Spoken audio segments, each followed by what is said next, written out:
Gulayin natin ito mga idol. Ito. Ayan, ito. Ito ang nyog, dalawa. Ito, taray-taray. Pero magkape muna tayo.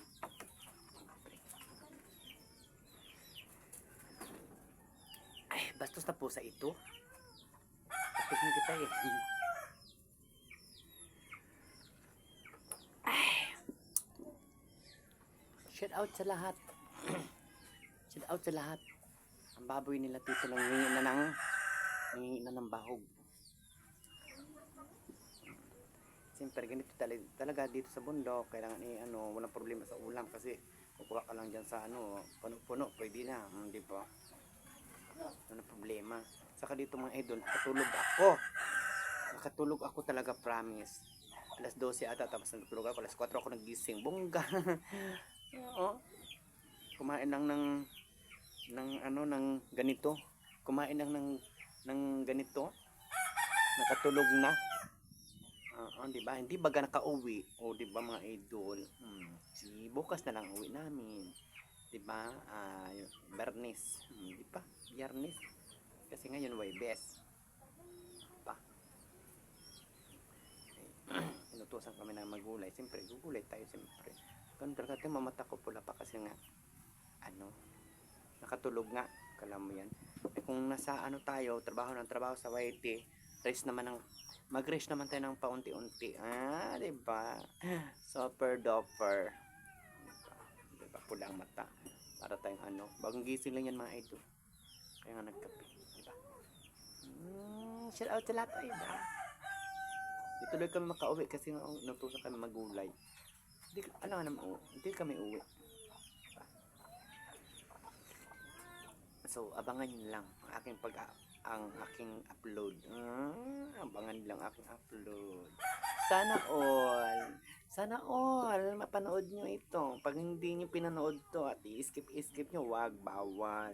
Makipag-engage ka at nang tumaas din ang iyong, para hindi malintikan na iyong bahay. Kasi alam ko, pag hindi ka hindi mo pino-follow watch, bahay mo ang malilintikan. Hindi bahay ko, bahay mo. Kasi hindi ka nagpo-full watch.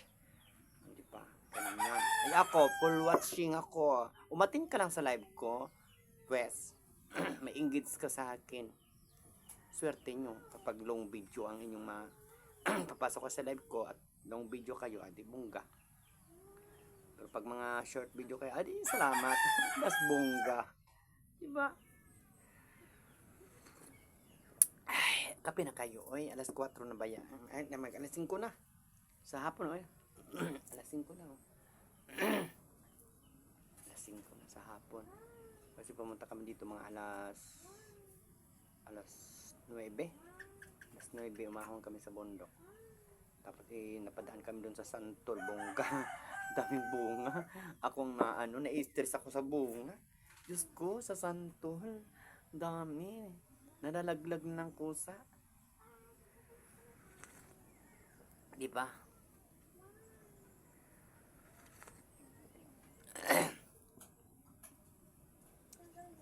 Kaya bakit ganun ang Santol dito? May may kahit bagong hulog o kaya bagong patak pa lang, pag tingin mo, may siya. Parang may damage, parang nangingitim na.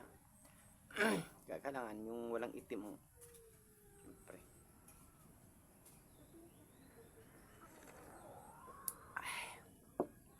Ihanda mo na dito ang okay ng kayuran at saka yung pa, kakayod na kami. Kaya magkuluto kayo mga gulay. Diba?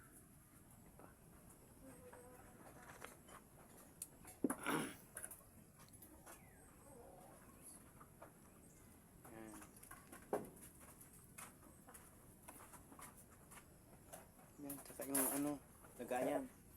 Yung itak, saan kayo itak? Ay, dito may itak. Ay, saan pala yung lagayan ng itak nila? Ito, nawala man.